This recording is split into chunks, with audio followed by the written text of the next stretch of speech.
Hey, if you live in New York City, an evening with Harry Shearer, Nixon's the One.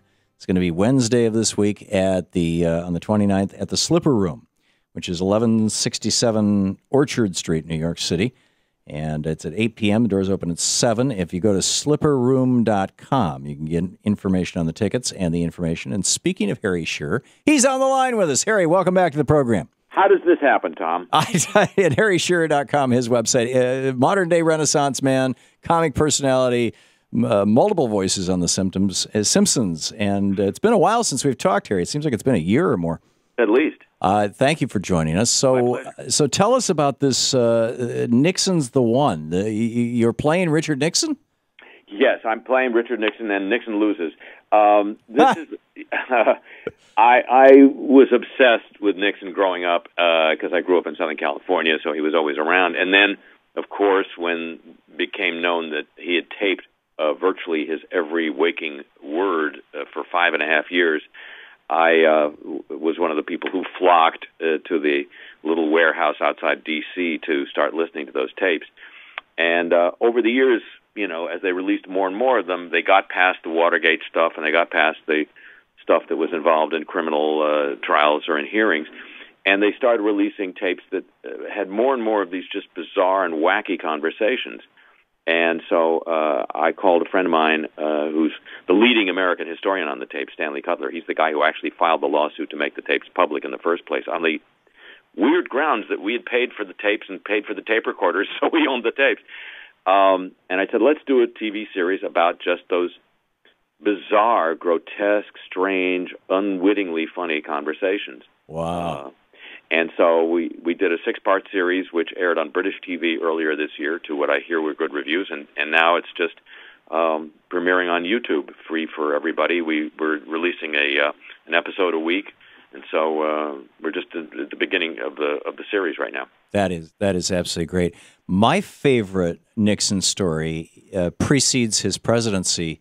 It has to do with the campaign of 1968. Mm-hmm. It turns out that in August of 1968, LBJ had actually negotiated peace between the North and South Vietnamese. Yeah, yep. And they were going to nail it down in October. Yep. And Richard Nixon found out about this and blew it up. He went to the South Vietnamese and said, we'll give you a better deal. In fact, this we got from the Johnson Library. I've got a 25-second clip here for you.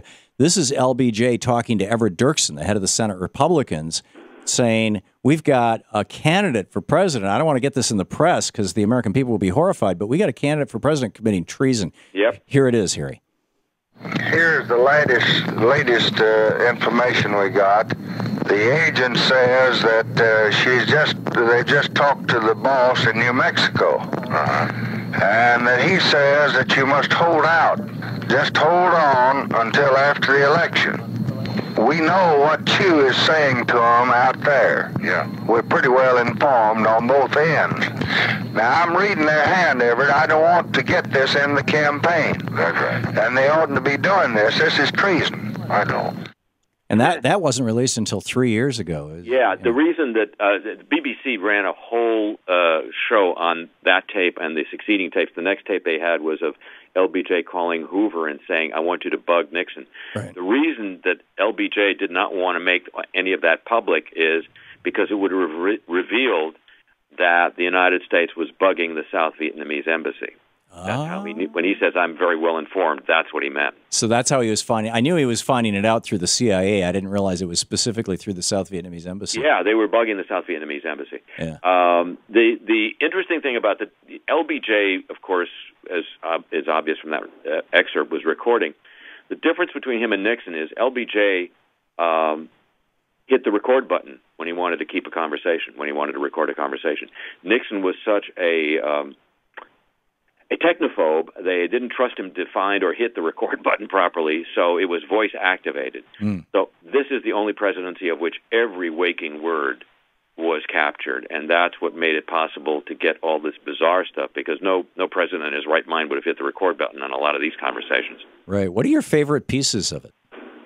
Well, there's a conversation in episode 2, which is all about the very, very strange relationship between Nixon and Henry Kissinger, They're like two spiders in a bottle, trapped in a bottle. The question you see being played out as they talk to each other is who's using whom.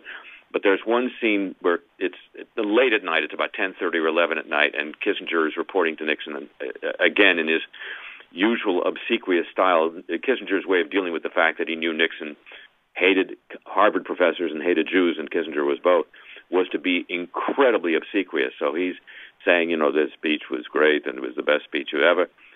But Nixon, it's 10:30 or 11 at night, and Nixon has been drinking. And it's one of the rare opportunities to hear that Nixon come through. So that's one of my favorites. And then the other one is the very last scene in the last episode. It's the 8 minutes just before Nixon delivers his resignation speech, which I'd always thought was just goofy. It had been bouncing around as a videotape because the CBS engineer had hit the record button when Nixon walked into the Oval Office. And he's joking around with the crew, and it's just the last thing you'd think he would do. He had no gift for small talk, and this is the moment before his maximum humiliation. And while we were rehearsing the show, and I should say we shot it as if he had hidden cameras in the White House as well as microphones, so it looks very weird and almost like hidden camera stuff. While we were rehearsing it, it suddenly occurred to me what that scene was about. He wasn't going to experience his humiliation. He was already planning his next campaign, which was the campaign for the rehabilitation of his reputation. He was thinking that the guys on the crew were going to walk out of there saying, he wasn't mad, he wasn't upset, he wasn't depressed, he was telling us jokes.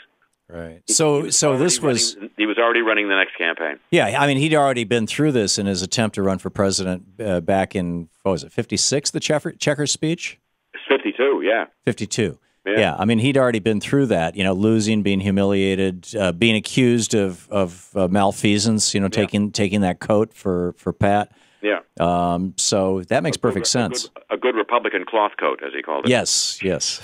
That's what she has. Yeah, along with this dog that we got, yes. Not those minks that the Democrats were getting. Right, exactly. Amazing. We're talking with Harry Shearer. He's got a show coming up. Whoops, I lost my piece. Oh, here it is, right here. Which is An Evening with Harry Shearer. Nixon's the One. It's going to be Wednesday night at the Slipper Room in New York City on Orchard Street at 8 p.m. Doors open at 7. Slipperroom.com for information on this. And you said you're moving this, you're pushing this out to YouTube as well. Where is that, Harry? This is on YouTube. The personal appearance is me basically talking about Nixon, my relationship, vicarious as it is with Nixon, and showing some highlights and clips from the series, and then doing a question and answer where I'll be doing the answers, strangely enough.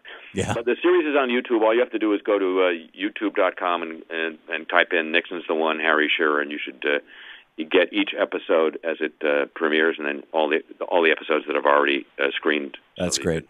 We have about 45 seconds. If I was to ask Richard Nixon today what his thoughts were about the political landscape, what might he say?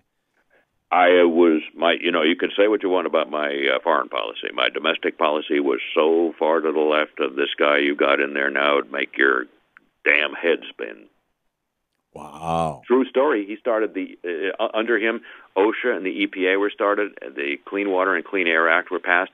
He even delivered a speech late in his second term calling for a guaranteed annual income for all Americans. He didn't do anything about it, but he made that speech. Really? Imagine how many wild horses it would take to get the current president to do that. A guaranteed annual income. Did he specify any particulars? No, I don't know. I haven't seen the speech lately, but it was a speech he seriously delivered, was advocating it for at least one moment in time. I have got to look that up. Harry Shearer, you are a genius, my friend. Thank you so much for being with us. Thank you, Tom. Always a pleasure. HarryShearer.com also. You can find more information about that. And if you're in New York City this Wednesday, check out the Slipper Room, slipperroom.com.